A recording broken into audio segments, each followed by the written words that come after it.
Hi, I'm Jim McCann, founder of 1-800-Flowers. We created this podcast to share the wonderful people we get to interact with, we get to meet, we get to know, and most importantly, get to learn from. So I invite you to join us on this journey here on the Celebrations Chatter podcast. So Tom, your career's been nothing short of amazing. Little boy from New Jersey, comes to the Big Apple, makes it big. Did you always have it in mind? Today you're a restaurateur. Of course, you're Chef Tom Colicchio. Mm-hmm. You're an entrepreneur in many different ways. Obviously, with Crafted Hospitality, the group of restaurants you have, early days of being one of the co-founders of Gramercy Tavern, a TV personality, and now an investor too. And it seems to me like you're investing along the passion of your other pursuits, which is food insecurity, new ways of producing food, new ways of distributing and serving food. Sure. So food seems to be the centerpiece of everything you've done and do. I remember stories in our conversations of old where you talked about what it was like around the house as a kid growing up. Give us a little bit of color on that. Yeah, I grew up in a blue-collar town, Elizabeth, New Jersey. My dad, when we were young, he was a barber. He had a barber shop, and I found out much later on in life he actually lost it because he had a gambling debt. And so he became a correction officer in the county jail. Mm-hmm. And my mother stayed home and watched us. He was going to be on one side of those bars or the other, huh? One or the other, yeah, exactly. And my mother, until I think we were about 13, my brothers and I have an older brother who's about a year older and one who's about 4 years younger. Mm-hmm.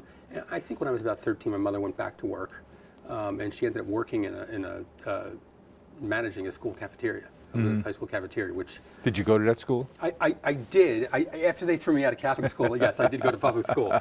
But, food was always important. And we had to be home for dinner every night.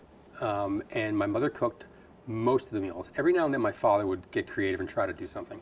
Well, and what was the reaction among you and your brothers when he would try and cook something? Listen, we were growing, teenagers, out playing sports and stuff. We were always hungry, so we were eating no matter what. But when I was about 15, so we had to be at the table, and holidays always revolved around food. Summers too, so my other passion is fishing, and my grandfather started taking me fishing when I was about 5 or 6, and we used to catch, crabs, mostly crabs. Fishing off a boat, off a dock? Off a boat. We used to go to Barnegat Bay. He had a small boat, and then that he and his brother owned together, and it was like a 15-foot aluminum, boat with a small outboard engine. Yeah. And we stayed in the bay, and we used to mostly get crabs, clams, and sometimes fish. And we would come home, and I had 2 jobs when I was fishing. One was I had to clean all the fish and just get everything ready. So if it was fish, I would fillet it. Crabs, I would just clean up. Clams, I would soak and scrub and stuff. And then I'd give them to my mother and my grandmother, and they would cook. My other job was I had to keep my grandfather awake on the ride home. Driving the boat or the car? The car. The car. And I used to sit in the front seat. Now, this was the 70s, so I'm sure I wasn't wearing a seatbelt. And it was a metal dashboard? It was a metal dashboard. This was a Buick Electric 225. I remember it well. Car. So if you did get into an accident, you were probably safe. But I used to watch him, and I would, if I saw him dozing off, I would kind of, nudge him, and he would always say the same thing. I'm not sleeping, I'm just resting my eyes. And we always made it home. But these meals that we would do in the summer, because we catch like 2 bushels of crabs, and we would cook crabs a little differently. Being Italian American, we would steam them and then clean them up, take the shell off, take out the gills, and then put them in marinara sauce and make what we called crab gravy. And we'd serve that over linguine and then pick crabs. And with clams, we would just steam with garlic and parsley and white wine. If it was fish, it was usually fried. But because we had so much food, there was always additional family members and friends at the table, and there's like upwards to like 20 people. The scent would go out, and exactly, they'd come. Yeah, they would come. Now, did you live in a multi-family house? Did you live in an Yes. apartment house? Single Yeah, family? it was a 4-family, and my grandparents lived. There were 2 4-families on a lot. My grandparents lived in one of the 4 families. We lived in the other. My aunt lived downstairs from us. And there was various family members around. Was it only family in those 2? No. Well, so it's interesting. It was owned by another family called the Spirito family. So they had a lot of family living there too. Yeah. And we were friends with them. They actually had a great restaurant in Elizabeth. Anyway, so I learned at an early age. And so, we had these dinners, and of course the conversation was always about fish that got away or the big crab that got away, and then it was usually about sports, and then politics, although we all were on the same page, so there wasn't much of an argument there. Family gossip was always a big thing. And when I guess I realized from a very young age is that food was the conduit that brought everybody around this table. Yeah. And somehow that stuck with me. Everybody chip in on the cooking? You had your jobs, fillet the fish, clean up the crabs? No, it all depended. My grandmother and my mother did it, Yeah. unless my grandmother, she was kind of up and down all at times, and now they would call her bipolar. Back then they called her manic depressive. Yep. And so there were times where she was really incapacitated, really couldn't do it. But we didn't know. We just thought she was sick. And so, but there was, my mother and grandmother usually did it. My grandfather every now and then would pitch in. Food just became this very important thing. And at some point, I decided that I wanted to cook. And it started out by making pancakes. Like I read the box and like I could do this. Right? And so there was something about it that I enjoyed. I had a hard time reading through recipes and trying to understand what they were getting at. Yeah. And it was kind of frustrating. And then when I was about 15 or so, my dad came home with a couple books, and there was one book, and I'm not quite sure what this book was doing in the county jail library, but it was Jacques Pepin's La Technique. And this book stressed the idea of that techniques and methods were more important than recipes. And once I understood that, I didn't need the recipe anymore. Was it unlocked for you, huh? Yeah, it's just completely unlocked, and it just made it so easy. And so around the same time, at 15 years old, I think my dad suggested I become a chef. And my dad wasn't the kind of guy to have long conversations about the future with his children, but he somehow instilled in all of his children to pursue something that you love. And my brother went into business; he just loved numbers his whole life. My younger brother is a very successful high school basketball coach in New Jersey, and my dad just I guess somehow imparted to us to follow your dreams. Yeah. So in my yearbook picture, that I still have my yearbook, on the bottom it says plans to be a chef. So No it's the only kidding. thing I ever wanted to do. That's Yeah. amazing. Yeah. Now, the fellow who's the owner of La Bernardine, Eric Repair, yeah. Eric, yeah. I heard him one time say that he giggles at the fact that he is a celebrity as a chef. Yeah. He said because growing up, he said he became a chef because he didn't know how to do anything else. Right. It wasn't a very celebrated craft back then. And in your lifetime, you've seen that go from, those are people in the back of the house who you really never saw, to now being the personalities and their personalities reflecting not only the meal, but the whole ambiance and the feel of the restaurant, what the message, what the theme of the restaurant is. Is that still evolving? Is it changing more? Is it less emphasis on personalities or more emphasis on genres of food? No, well, I think all the above, but you have to go back to Nouvelle Cuisine. So you remember back in like the 70s, that became a buzzword out of Europe. Yep. Nouvelle Cuisine.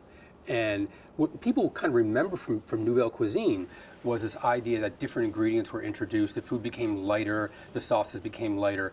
But the one thing that did happen during that time is prior to Nouvelle Cuisine, all the food was served in the dining room. It came out on platters, and it was French served. Yes. And it was done beautifully, but you didn't see the chef's personality on a plate. Now with Nouvelle Cuisine, all of a sudden chefs started plating their food. So you saw their personality, you saw their individual style.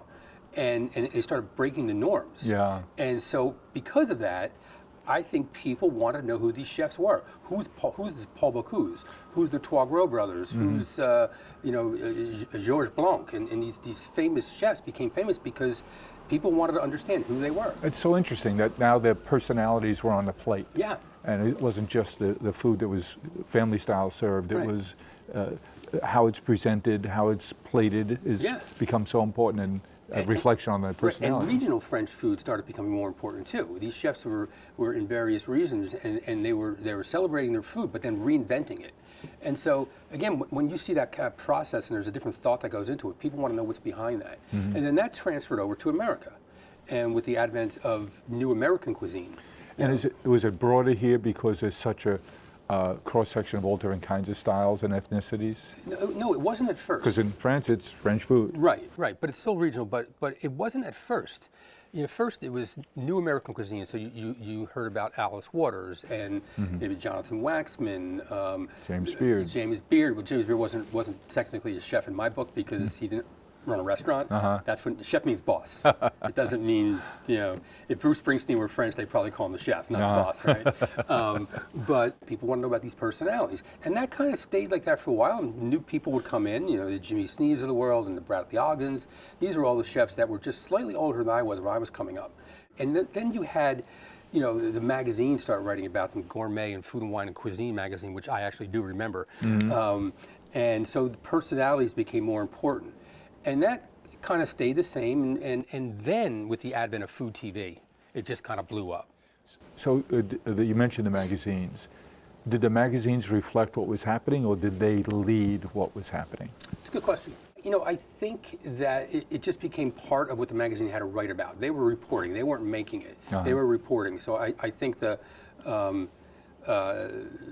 chefs were the dog, and I think the magazines were the tail.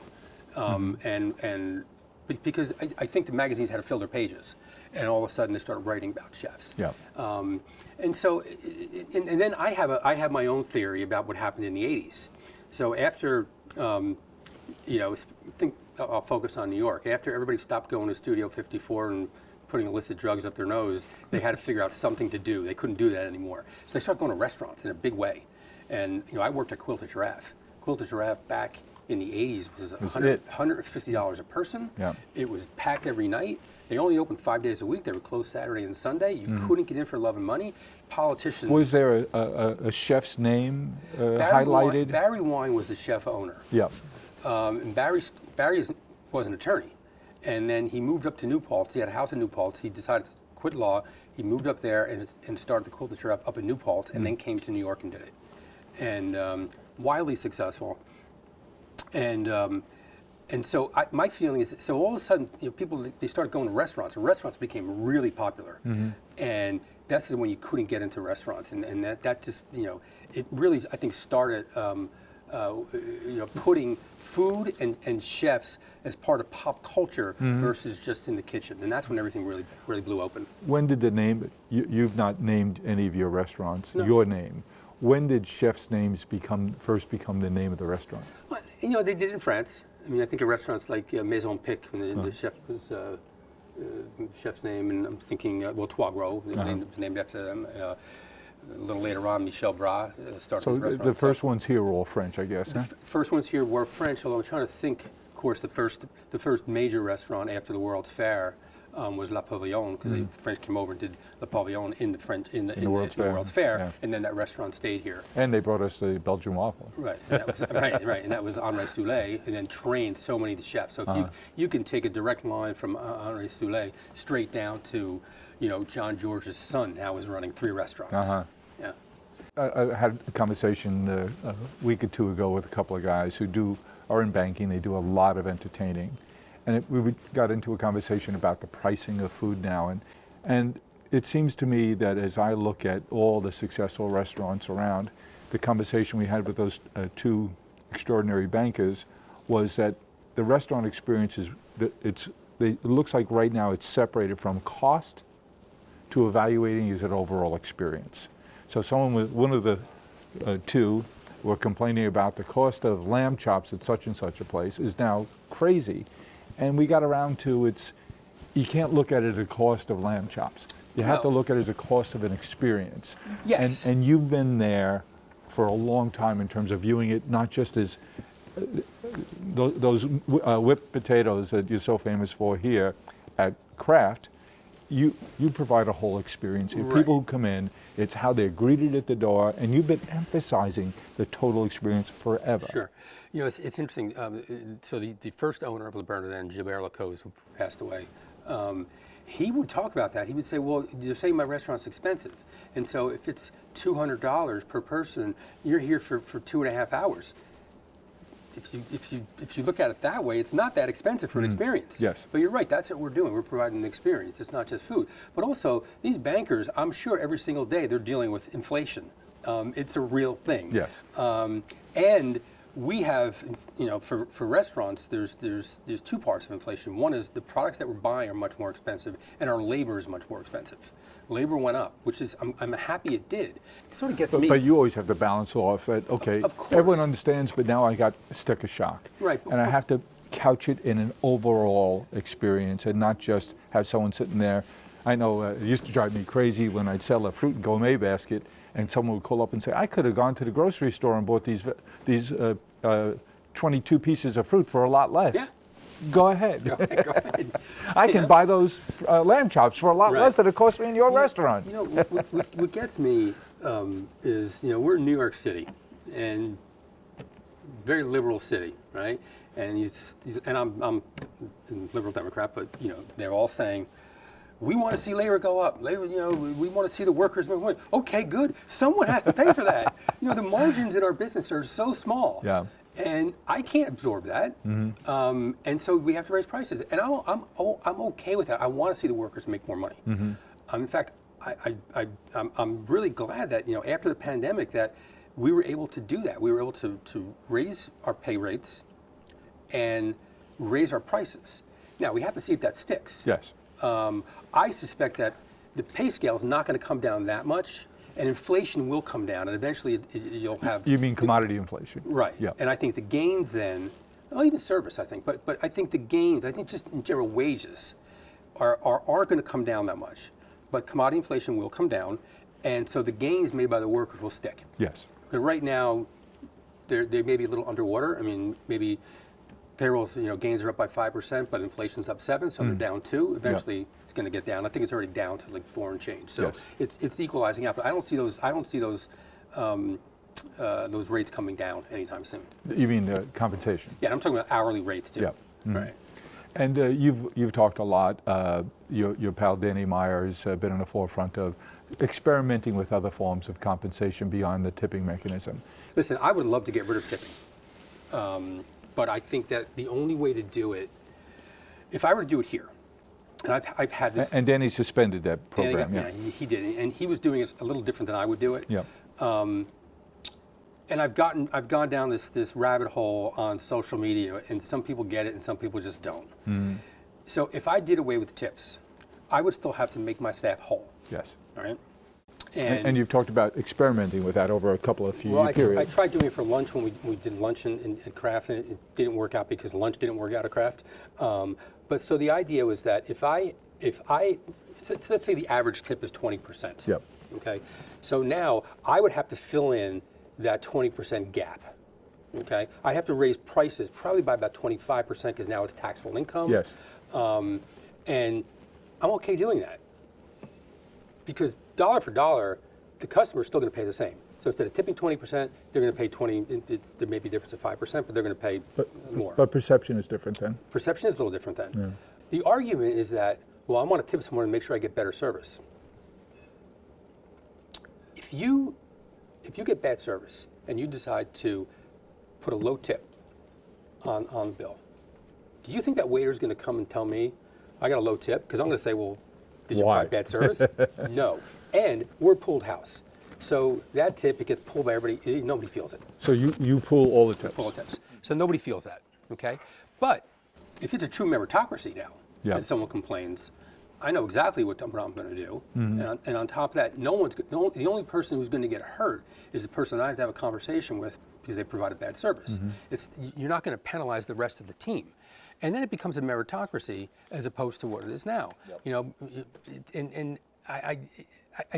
but the only way to do this is if there is legislation that makes it impossible to tip. And the reason being, if I go out there and do this myself, my prices are 25% higher, and when you compare that to another restaurant, it puts me at a competitive disadvantage. And it's just so ingrained in the culture. It is. You're it is. pedaling upstream there, you know. It is, but you know, then you factor in certain people that will get tipped more.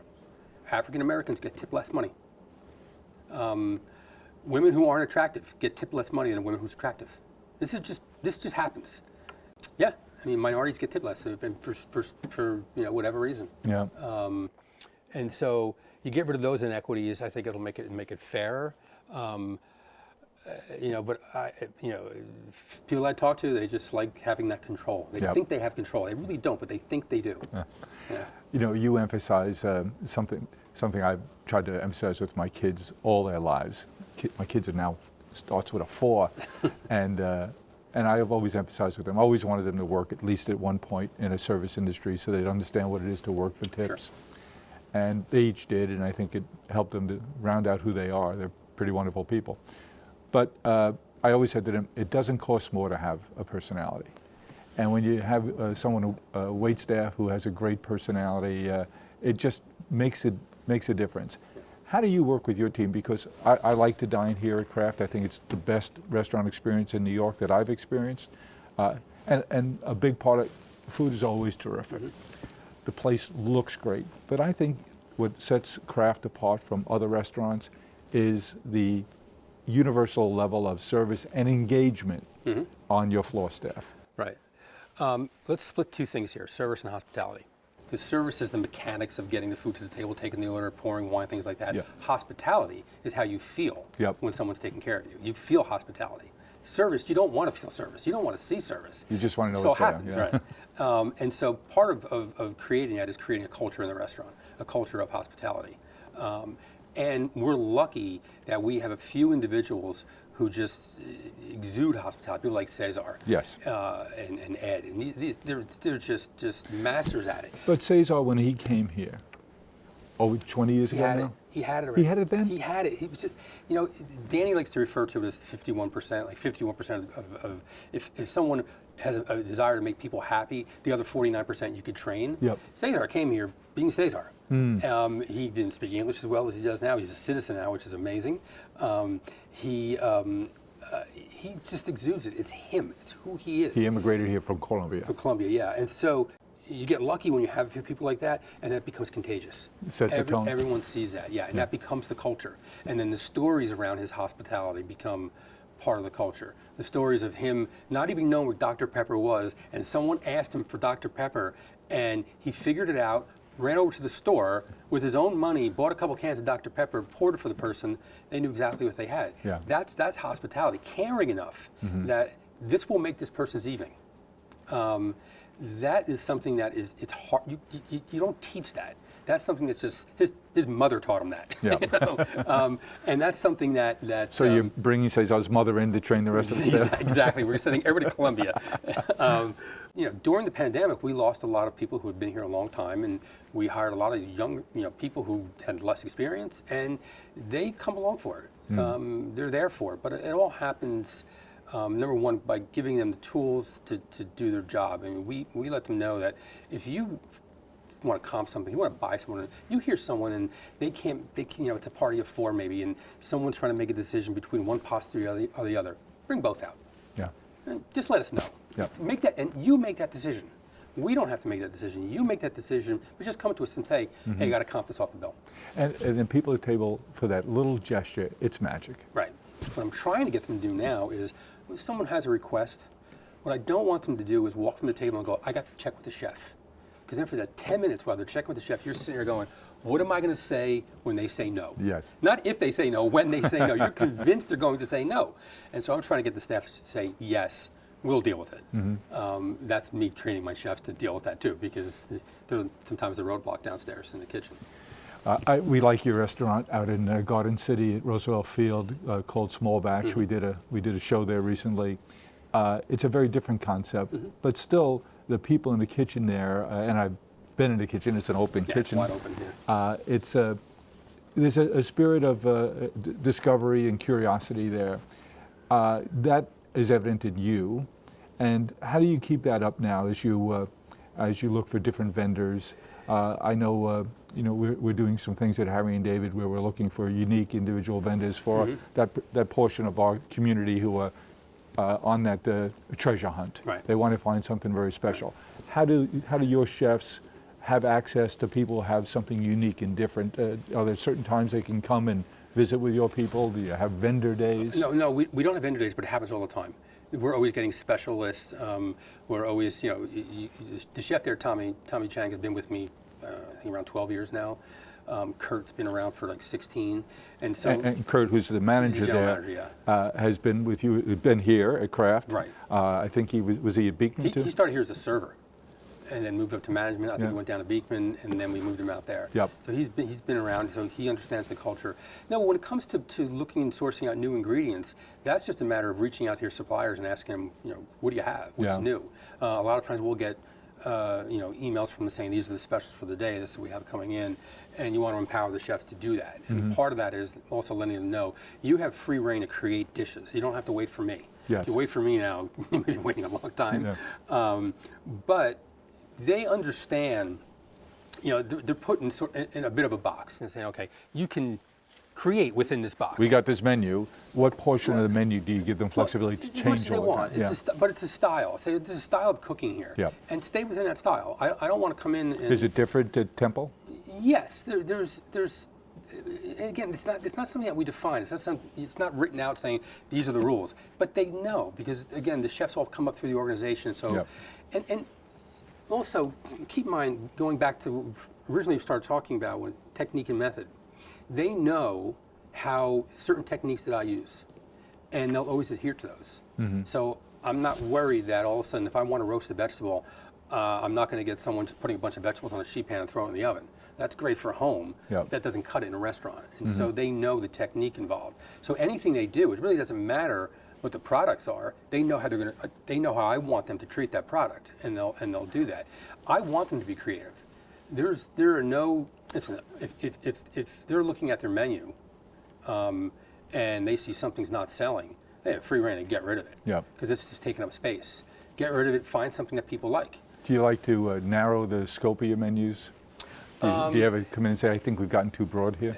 It depends, yeah. There are times, but for me, it's not looking at the menu and saying it needs to be a certain size. If things are selling, that's a good indication that you have a pretty rounded out menu, and, Yeah. and people are enjoying a lot of different things. If you have a few dogs on the menu, you have to quickly get rid of them.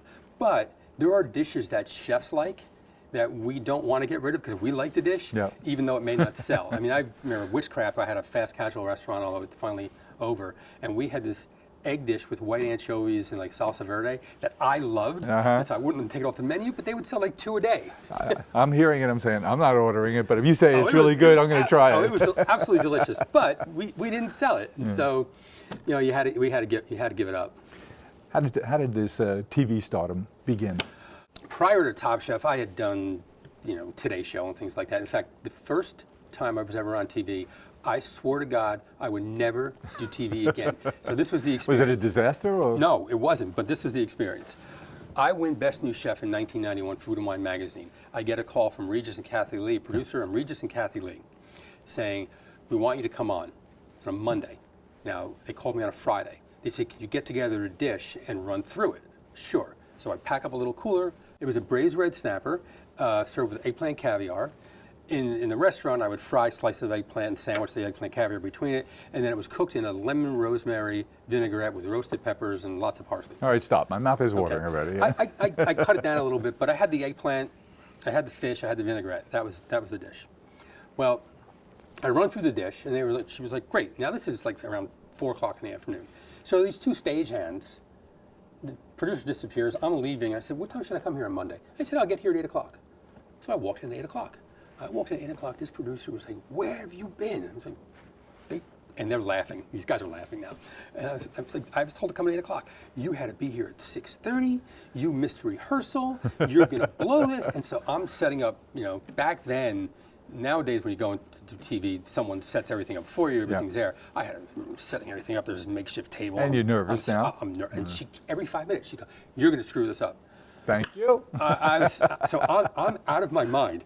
So the segment starts. Regis comes over. I start taking the eggplant, cut it in half, just score it. Olive oil, salt, pepper goes in the oven. Now I had another one cooked already under the table. Sure. But I put it in the oven, and Regis turns around and he's fumbling with the dials trying to turn the oven on. And I was like, no, come over here. And he's messing around. And I said, no, we have one over here. He walks over, he goes, this is what happens when you miss rehearsal. I was like, I can't believe this guy just threw me under the bus. I was like, I can't believe it. So we get through. I remember, I think I have a VHS of it still. And I remember pointing, they had my fingers pointing. I'm shaking. But we get through it, and we get through in time, and it was great. She comes over. She being the producer? The producer, and she goes, wow, that was great. I said, why did he say that? She goes, oh no, he missed rehearsal. great. So she said, that was great. Come back. And I looked at her and I said, I will never do TV again. And now, how many years? 17 years? It was yeah, something like that. Yeah, 17. But so let me finish the story though. So years later, I'm in Connecticut doing the Christmas special at for Martha Stewart, and we had some downtime. And someone asked that same question, when did you do TV? And I told them the story. I have a hard time remembering names. Don't tell me the same producer. I remember, and they said, who was her name? I said her name, and they went. I could see everybody's face. She's a producer for us. Do you want to say hi? I was like, no, I don't. I still have nightmares. Yeah. We put our heart into everything we do. We are farmers, bakers, florists, and makers who grow and create with a passion. Made with love at every step of the way. Because at the end of the day, we know you're sending more than a gift. 1-800-Flowers, share with love. I got a call one day from a producer saying, we're doing this show called Top Chef, and we think you'd be great as the judge. And my response was, nope, not interested.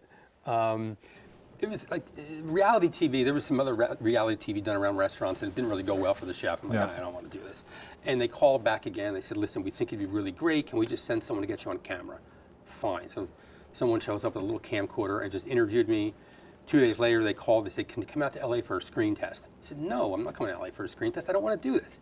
I said, but there was a documentary made of the opening of Kraft. And it was done by ABC News. It was supposed to go on Nightline. And 9/11 hit, and they scrapped it. And about a year later, it showed up on PBS. So I sent them the DVD of that. And they called and they said, we want to make an offer. And was opening a Kraft, was that your big step? This is you coming onto Broadway? No, Gramercy was. Gramercy, yeah? Yeah, because Gramercy, I was an owner of the restaurant. I was a chef there. You were there to the mid-2000s. Yeah. Yeah, I mean, my partner and I owned a big chunk of that restaurant. It wasn't, Danny just gave me a few points. I mean, I put money in. Yeah. And so no, that was it. Gramercy was the big deal. It was #1 restaurant for the longest time. Long time. And Kraft was open for 2 years before I left Gramercy. I didn't leave Gramercy to open Kraft.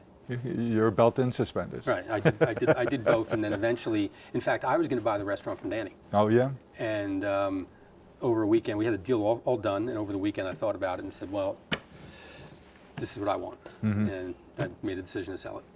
And would you have an interest now in opening more restaurants, or? Well, I know you're investing in things on the ag side of things. Yeah, we are. In fact, we're in the process of opening a restaurant in D.C. Oh, yeah. Yeah, although the whole project got put on hold because now the building's for sale, but long story. But no, we'll still open restaurants. I still. You still got the bug. You know, I'm still running a business, and opening restaurants is just continuing to expand the business, and not just for me, but there's a lot of great people in the organization that want to do more. Yes. And so I have to be there for them. I can't be selfish about it and say, well, I got slow enough. down. I had enough. No, if they and they also know that you're going to have to pick up more slack here. There's only so much I'm going to do. You have experimented with less service and more casual, like you did. You mentioned Well, Witchcraft, we did fast casual before fast casual was a word, and I think we were way out in front of it. And the other problem with Witchcraft is we treated it, especially in the early days, we treated it like a restaurant as opposed to fast casual, which is, they're very different businesses. Yes, they serve food, but it's a very different business. And the first one that we opened was right next door. And so we had a big halo effect, and we did all the food here. And it was fantastic. We should have just stopped right there. Or at the time, had I known better and treated it like a fast casual business, I would have franchised it. Yes. We had a lot of opportunity to do that, and I didn't want to do that. I wanted to grow it organically, and it's hard to do. 6 years ago, we started working with you from Smile Farms hat on, and you've been very generous and very helpful to us. And what we do at Smile Farms is we try and create work opportunities for people, adults with developmental disabilities primarily, but not just. And tell us what the experience is like now that you have 4 of our folks working here at Kraft. We have 1, 2, 3, 4, 6 here at Kraft now. We have some at Temple Court now as well. Well, it's, as you know, it started out, we had a farm, an urban farm attached to one of my restaurants. And so you started out by farming. When I got to know a little bit about why you're doing what you're doing, it really appealed to me. First off, I have a nephew on the spectrum who's very high functioning, so I understood some of the issues. Yeah, but also 80% of the adults with disabilities who are qualified to work are unemployed. Unemployed, right. And that leads to so many things. There's dignity about working, and that's what we see, you know. And you see that in your places. That's what we're talking. Yeah. And they're great, you know, young men and women now that we have here that just do such a fantastic job, and they become so part of the fabric of the family. Like, people watch out for them. We take care of them. We make sure that they're you know, they have what they need, but we also make sure they work. Yeah. Because I think that if they have to stand around, there's nothing for them to do. They feel like, you know, they're not providing. Not genuinely part of the team. Yeah, and so. I won't use his name, but when one fella steps up, I heard the story that in your preset, you have a team meeting before dinner service begins, and he spoke up for the first time and said what it meant to him to be part of the team. Yeah. You know?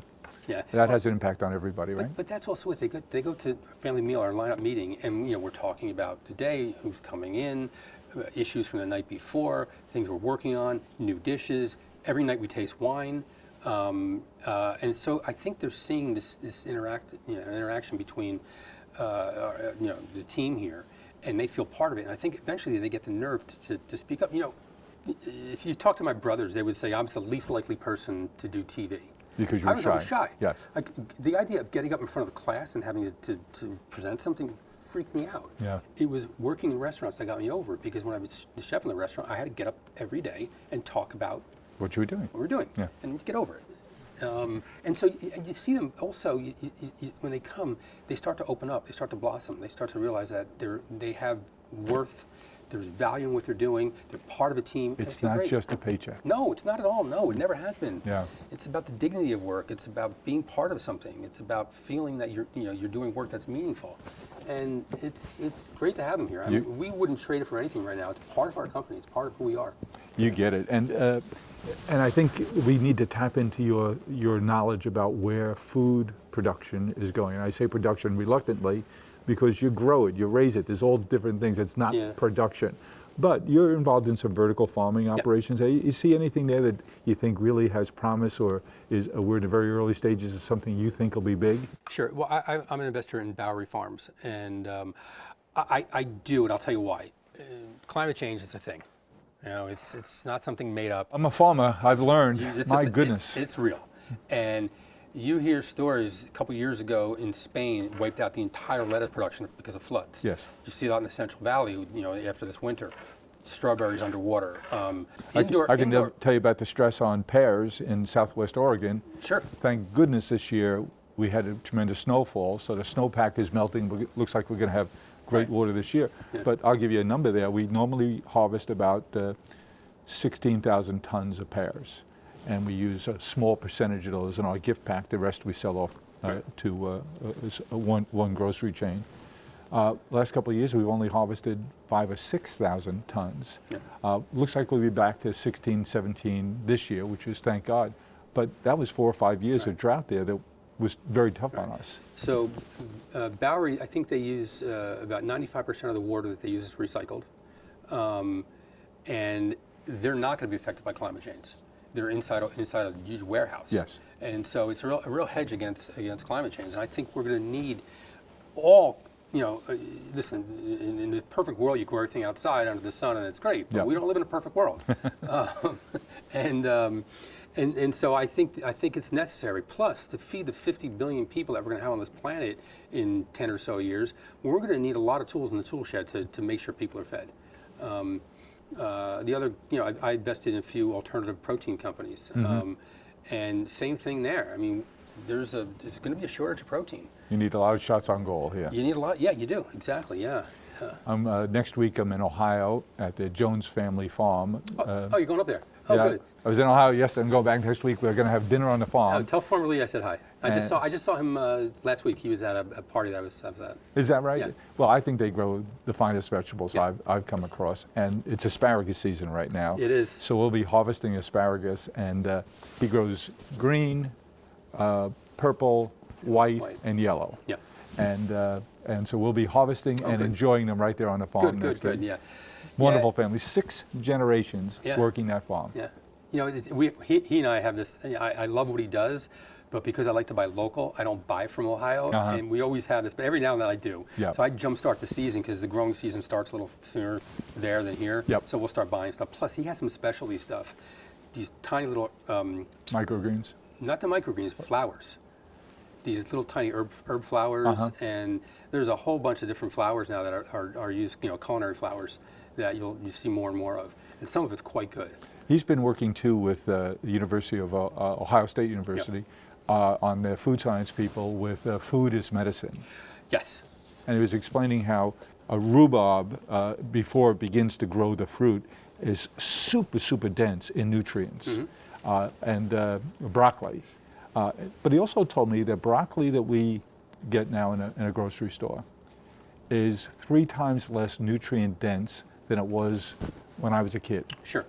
How do you make up for that? By trying to introduce the older varieties that are nutrient dense. Yes. But you hit on something, food is medicine. There's an organization I'm involved with, Wholesome Wave, and they've been actually creating a prescription plan. And so some hospitals, when you go in to get treatment, like at Bellevue, they actually have a plan. When you go in for treatment, you're prescribed fruits and vegetables. And through the SNAP program, you get additional money if you're buying fruits and vegetables. It's called a double bucks program. So if you're, because back up a little bit. Right now we have a problem in that food is cheap. So calories are cheap in this country, but nutrition's expensive. Right? Sure. Buying healthy food, Yep. you shop for your family, you're buying healthy food, it's expensive. You buy processed stuff, it's less expensive. And so how do you deal with that? So there's farmers markets where if you are using SNAP or food stamps and you're buying fruits and vegetables, if you spend $20 on fruits and vegetables, you take that receipt, you go to a kiosk, and they'll give you another coupon for $20.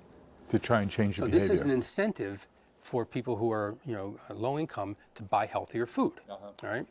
Plus, that money now that would normally go to a supermarket goes directly to a farmer.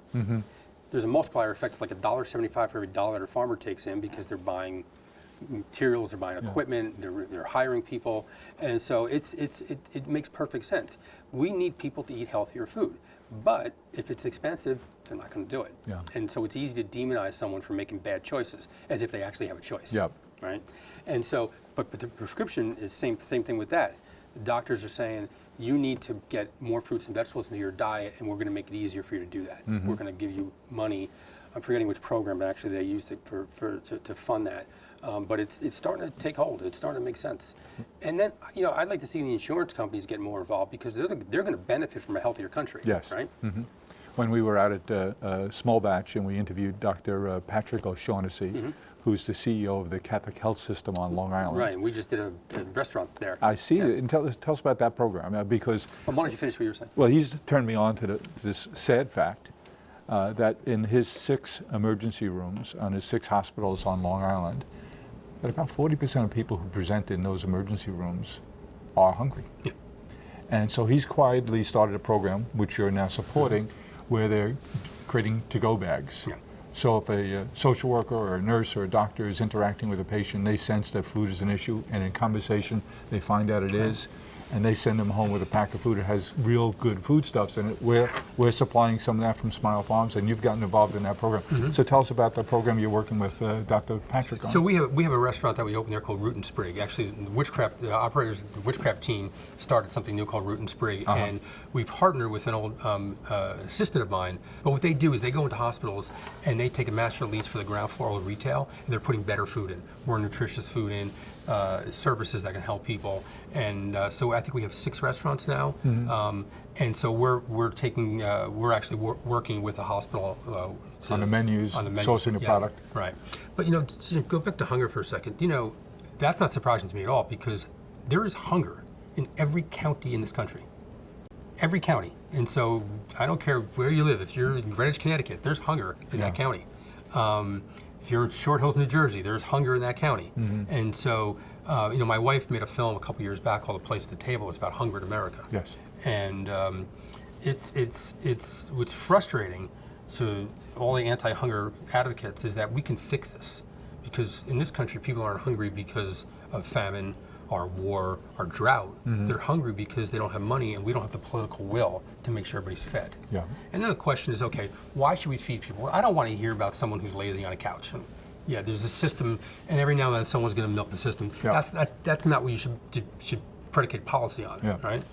And so, let's take children for a second. Children show up in school, they're hungry. They're not going to learn. Right? So there's studies done when kids get breakfast in first period, not where they go to school early. Yeah. Breakfast in first period, math scores go up by 13%. Any teacher working today, if they had one little thing they could do and math scores go up by 13%, you better believe they do it. They spend a lot of money on it. They'd spend money on it. And we're talking Unless about, it's food. and some of the barriers to making this program happen, the custodial staff, because they say, well, it's messier. Yep. I mean, it just gets crazy. But and it's not like it's a big meal. It's an apple, maybe a cheese stick, some crackers, something like that. But it's just something sustenance. And then the school lunch program needs to be more robust. Quite frankly, I think the school lunch program needs to be free for everybody. This 3-tier system that we're working on now, where you got to pay into it, and then your money runs out, and the kid gets the lunch taken away from them. This is crazy. And this is the stuff my mother, when she ran a school lunch program, would never, ever let a kid walk away without getting fed. Yeah. She just said she'd look the other way and do what she had to do. But no, we could do better. Listen, I think also, let's get back to this kid who's not learning now. They're never going to live up to their full potential. And I believe that we need everyone in this country living up to their full potential if we want to compete in this global economy. You can't leave people behind, and so let's get to them early, so they can be nourished, they can learn, and then they contribute, and we can change society. But we have to do better. We have to put our priorities, in a different place. Restaurants are always struggling, especially I hear in the New York area here, where you've been so successful with finding entry-level labor. We now have a few million people who've walked into the country. It seems to me that while we're dispersing them around the country, they're not allowed to work. Yeah. Something's wrong here. Yeah, we need immigration policy, and I got to say on this one, as much as I'd love to point fingers only at the conservative side of the aisle, there's something that I think Democrats can do that can actually break the logjam. Is the reason why we've almost had immigration policy get through Congress a couple times. It always falls short. Part of the reason is, and I know people are going to, Democrats are going to be really pissed off at what I'm about to say. And probably a lot of immigration advocates are going to be pissed off at what I have to say right now. But we're not creating immigration policy because there's this idea that if you give someone citizenship, an immigrant citizenship, they're going to vote Democrat.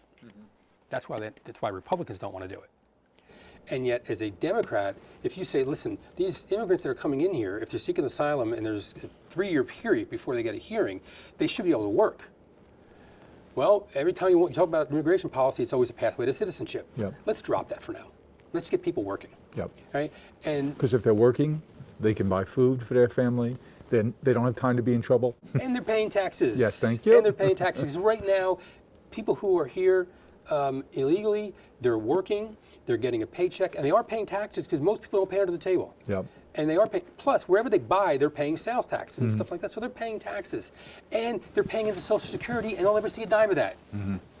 Right? And we need it because we're upside down population. And we need it, right. And so let's figure out a policy where people can work. They can come in the country if they have jobs. They can freely go back home so they can see their family, and they don't have to sneak back in. They don't have to pay a coyote to get them back in. They can just come back in because they're working. Or they be have used a as job. a mule. Right, or be used as a mule. It's like, it's just crazy what we're doing right now. And there's plenty of jobs. Are you prepared to announce your candidacy for the presidency right now? Yeah, on Twitter. You don't mind waiting 25 minutes, do you? No, not at all. I kicked around the idea of running for Congress at one point, and I used to spend a lot of time on Capitol Hill. Yeah. I co-founded this organization called Food Policy Action, Yeah. and we created a scorecard, and we graded Congress on how they voted on food issues. Uh-huh. And that brought me to Capitol Hill at least once a month, and I would lobby for hungry people and things Yep. like that. And I kicked it around. My wife said, absolutely not. She wants no part of it. She's very sensible. Yeah, she is very sensible. And then it would drive me crazy. I need to get things done. And if I had to go someplace where I couldn't get things done, Yeah. I would go nuts. Speaking of getting things done, here we are about to go into the summertime. I know you like to garden. I do. And do any of the things from your garden, when we get to August and everything is popping at the same time, peppers and and tomatoes and cucumbers. Any of that make it into any of your restaurants? Oh yeah. Yeah. It does. I have it's a pretty good sized garden. It's probably about the size of this room here. That's a lot of man I have hours. 20 or so raised beds. And Yep. most of them are like 5 by 7. And I grow a variety of things. But yeah, when And it things has to are be fenced because if you're on the North Shore of Long Island, there's a few deer around. I don't have them. So I have a fence, but it's a split rail fence Yeah. around it. And I had this idea where if it became a problem, I could just put up, extend the Certain fence wire, yeah. and then put wire around it. For some reason, and the reason I didn't put fencing up is I've never seen deer on my property. Now, Wow. I'm in Mattatuck. Yeah. There's deer everywhere out there. And they sure are. For some reason, and my understanding, and this is, I don't know if it's true or not, that deer, through generations, they have paths that they follow. Yep. Right? Until my property was once, it's not anymore, once 100 acres. Mm-hmm. And I have the barn and the old farmhouse. The farmhouse was built in 1850. And I remember when they built it. I was a young boy at the time. and I'm pretty sure that some farmer just blew the hell out of any deer that came on this property. So they stay away. It's in the DNA. It's in their DNA. Yeah, they don't come near me. Lately, though, I've had wild turkeys that start eating all my blackberries. Wild turkeys, we're in the East End too, on the South Fork, but up until 5 or 6 years ago, I never saw a turkey out No. there. I was out last weekend checking on the house. Turkeys all over the place. Yeah, now we're seeing more foxes too. Wildlife is back. Yeah. So I don't have deer for some crazy reason. I get rabbits every now and then, and Yep. eat strawberries, but I also have a dog, and so the dog's chasing stuff away. Yep. I'm writing a memoir right now. Oh, yeah. And what's interesting is that during the pandemic, I was doing a lot of these Zoom cooking classes, Mm-hmm. and it was 20 minutes of cooking and 40 minutes of me, Yapping. jabbering on, and I kept running through a couple different themes, and one was fishing, and one was gardening, and my grandfather taught me both. Now, my grandfather, on my mother's side of the family, Couldn't stay awake driving the Electra 225. couldn't do that, yeah. But there were all these things that I ended up doing that I love doing. Fishing too, fishing, gardening, cooking. He also liked to cook too. I remember, I could smell it now. And whenever I go fishing, I wake up in the morning or the night before and I fry peppers and onions and make a frittata. Uh-huh. Because that's what my grandfather. That's the same. And the smell of peppers and onions to me, that's fishing. Waking up. That and coffee. I have a similar memory with my grandfather. We'd go out to Captree, Oh, sure. to the boat basin there and go together. And one of my favorite things today is a bacon and egg sandwich on an English muffin, which we would make and wrap up and then eat on the boat. Yeah. It's funny how we go back to 6 and 7 and 8 years old. Right, and I kept going through these themes, and I realized the importance. I didn't, when in my 20s and 30s and 40s, I didn't think much of it. My grandfather was so important to my life. Yeah. And it just came out of these talks that I was having. But anyway, so And now you have your own tomato sauce. my grandfather used to garden it in 5-gallon buckets because we didn't have property. Yeah. So he built this trellis, and he had 5-gallon buckets, and that's where he put his peppers and tomatoes and some cucumbers and a couple other things. And I started gardening. Where did you get the homemade wine from then? My Uncle Felice used to make homemade wine. Gallon bottles? We didn't drink. Also, it was kind of like this reddish brown, cloudy stuff, and Sat out on the balcony? it's somewhere in the basement at all times. Yeah, I think they made it in the bathtub. I have no idea. But gardening, there's just something about it. Hands in the dirt. Hands in the dirt, Yeah. and it just makes me feel better. So if I have 2 hours in the morning, if I get up at 6 o'clock, get a cup of coffee, I get out to the garden, and I have nowhere to go. I'm not rushed. 2 hours, I could take my time. Mm-hmm. That's all it takes. Every day, 2 hours, and I'm good to go. And there's something about starting the day like that that just... Physical and mental therapy. Yeah, absolutely. Yeah. We got a pizza oven out at the beach house a couple of years ago. And we have a big herb garden right below our outdoor barbecue area. And nothing better than being out there with the grandkids because now they're in the kitchen too. You're making pizza, they're decorating, and it gets competitive right away. Whose did you like better, Papa? Yeah, my 14-year-old and well, soon to be 14 and 12-year-old, they really don't care about food at all. No? They don't care to cook at all. The 14-year-old, he eats. The little guy doesn't eat food. Doesn't care. Somehow he's making it through though. Doesn't care about food. Somehow, I don't know how he stays alive, but somehow he's managing. So what's next? What do you got on your project list? Well, we're hopefully going to sell some tomato sauce with you. So yeah, I have. Do you think there'll be more in a food line like that? You know, a jarred food line? We're working on expanding it. Yeah. I mean, the thing is, it's not a business I know, and it wasn't a business I was looking to get into. And someone reached out to me and said, "Hey, there's this sauce." Hey, you know, these Rayo guys made a few bucks on their sauce business, They huh? certainly did. They certainly did. And I think ours is better. But they called me up. And Are we going to have a sauce off? We can anytime. So this guy called me up. He said, we have the sauce. We want you to take a look at it. I was like, yeah, whatever. So they sent it to me, and it was out in Long Island, and it was around the 4th of July. My family was over, and there was like 6 jars of the sauce sitting on the table, and. Now these are tough critics, the family. Well, my brother was like, "What is this?" I was like, "I don't know." Some guy sent it to me. I don't know. It's Jersey tomato sauce, and Jersey tomatoes are Jersey. If you know anything about Jersey, we love our tomatoes, and we have a special tomato that we grow. And It is the Garden State. Yeah, it is the Garden State. And so he said, "Pop it open." This is really good. And so I tasted it. I was like, yeah. So I called the guy back. We made a few tweaks to the recipe, and I said, yeah, fine. I'll work on this project with you. And then we expanded that, where we have these simmering sauces. There's 6 different sauces, different regions of Italy, so they're different ingredients. And the whole idea that you can make something now with these sauces. It's not just a pour over, pasta. So if you want to do like a seafood stew, you can take one of them. There's one with fennel and saffron. I mean, you can use that. I think just using your sauce as a topping on fish. That's fine. It's been really good. Or you cook. So you sear this fish on one side, and then you put it in the tomato and let it simmer. And that's it. And we already did the work for you. And it's really delicious. There's no preservatives. It's all natural, and it's really fantastic. And it wasn't a business I was thinking of getting into, but now I'm really excited about it. But it's also a business I know nothing about, and it's a very different business. And again, it's food, but it's not not a restaurant. And how you doing in Vegas? Great. Yeah. Unfortunately, one of our restaurants we're closing because it was the MGM sold to the Hard Rock, and the Hard Rock is going to go in a different direction. Yep. But Craft Steak's busy. Good. We're having a great year. We're back to 2019 numbers. Yeah. And it seems like you're back full here at Craft. Oh, we're doing really well here. Yeah. Pre-COVID levels. Yeah, just about there. That's great. A small batch is just turned the corner recently, and it's doing really well. I just love it. I love the concept there. It's the casualness of it. Yeah.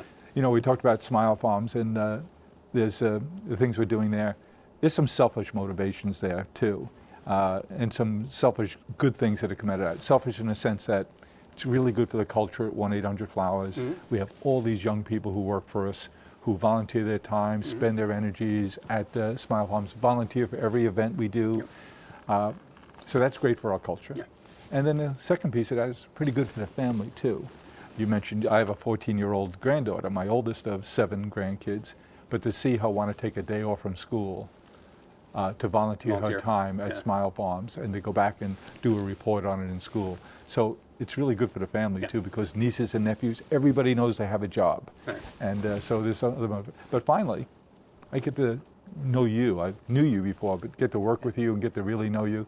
You're a pretty special guy, Tom. Well, thanks. No, Smile Farms has been very, very good to me. No, we again love it, and also you make it so easy for us to do. Yeah. And I was, when we started working with Smile Farms, I wasn't that involved. I knew it was happening. I was like, yeah, fine, makes sense. And it wasn't until the one day I think you invited me to come to the fundraiser. That's right. And I drove out and saw what you Out did. in Manaville, yeah. Yeah, and saw what you did and saw the people there, and it was like, okay, this all makes sense. And I knew you through your commercials. Yeah.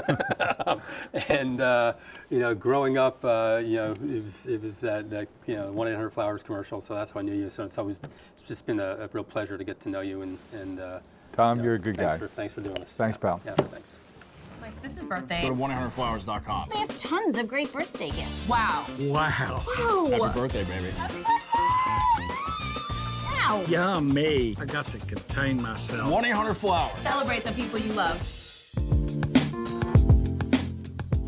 Well, I hope you enjoyed what you heard, and I know I'll be sharing it forward. I hope you get to as well. Let's keep the conversation going. Follow me along on Twitter at Jim 1-800-Flowers and on LinkedIn at Jim McCann. Hope to talk to you soon. Thank you for listening to Celebrations Chatter. You can join our community by reaching out at chatter@celebrations.com. And while you're at it, tell us what topics you'd like us to explore. here on the Celebrations Chatter podcast. Thank you for listening, and don't forget to share it forward.